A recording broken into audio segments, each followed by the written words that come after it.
Hello everyone, this is N.I.E and we are here at CAD Competition organized by Orbit Engineering Expo.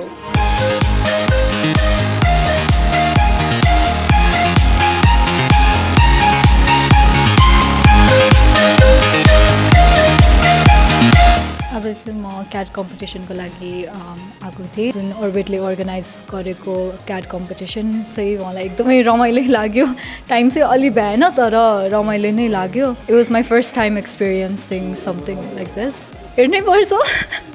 राम्रै गराएको छु जस्तो लाग्छ तर हेरौँ के हुन्छ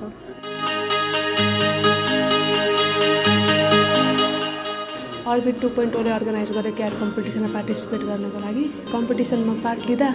धेरै कुरा सिकियो जे होस् as being a civil engineering student I think AutoCAD त सबैले सिक्नै पर्छ इन्जिनियरिङमा डिजाइन बिना त इन्जिनियरिङमा केही पसिगरै होइन त्यही भएर युट्युबबाट हेरे नि भयो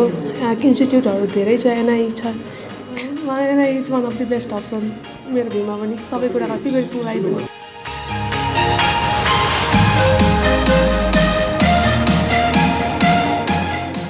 यो चाहिँ हाम्रो आज CAD को कम्पिटिसन चल रहा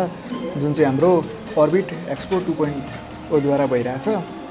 त्यसमा चाहिँ आज पार्टिसिपेट गर्न आएको थिएँ नर्भस त थियो पहिला पनि हैन अब त्यही हो दिएको टास्क जति मैले सबै सकाएँ टाइममै बुझाएँ के चाहिँ बिट गरिन्छ त अब आफूलाई त विश्वास लागिहाल्छ म चाहिँ सक्छु जस्तो लाग्छ अर्को मलाई थाहा भएन अब सकेसम्म अटोक्याडहरू चाहिँ सिकिरहनु पर्छ किनकि यो भने हाम्रो अब सिभिल इन्जिनियरिङको फिल्डमा चाहिँ अटोक्याड भनेको एकदम इम्पोर्टेन्ट एउटा एस्पेक्ट हो अनि हामीलाई अब प्लानहरू कुनै घरको नक्सा अथवा अरू कुनै ड्रइङ ड्राफ्टिङ गर्नु पर्यो भने अटोक्याडै चाहिन्छ सो त्यसको लागि पनि N.I.E चाहिँ बेस्ट अप्सन हो यदि तपाईहरु पनि municipal map making 3D modelling जस्ता स्किल्सहरु सिक्न चाहनुहुन्छ using softwares like AutoCAD, SketchUp, V-Ray then don't forget to contact N.I.E